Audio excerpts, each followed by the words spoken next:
Pinakasinasay na song po ni Coach Tel para sa amin ay Killing Me Softly. Killing me softly.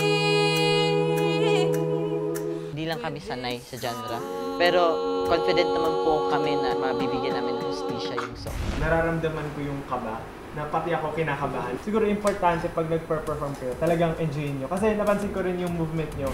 Sa simula, talagang wala masyadong nagsisway. Pero nung favorite nyong part, para talagang nag-enjoy kayo. Ang kinakabahan siya sa dulo. Nahihirapan po ako pag nag-runs po ako na ginagamit ko yung chest box. Mas okay na magkamali ka kaysa gawin mo half-hearted yung pagkanta. Kasi parang ay, mo siya. sayang. Siyempre, like, ito, rehearsal, sige natin. So, you have to do it, like, performance level. Tapos isa pa, huwag mong lilingunin yung kung nagkamali siya. May part na favorite kayong gawin, tapos may part na dahil hindi kayo sure, so parang nakakaligtaan na siya. Hindi same yung energy. Na-feel ko lang sa bandang middle part, parang ang boring na. Nandun yun ang mga section. Kasi kanina, nung pinakinggan namin, medyo yung energy niya. So hindi namin naramdaman yung parang roller coaster na, oh, eto, lalakas tayo dito, bababa tayo dito. Yun yung magbibigay ng soul dun sa mismong areglo.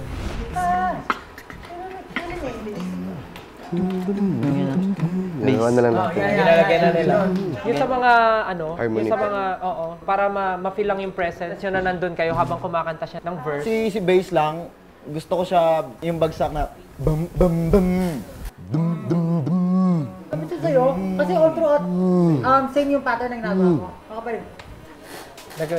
Alam niyo ito na hi-hat? Parang isinin mo ito yung show off mo na part. Ang hirap noon, lima yung coach.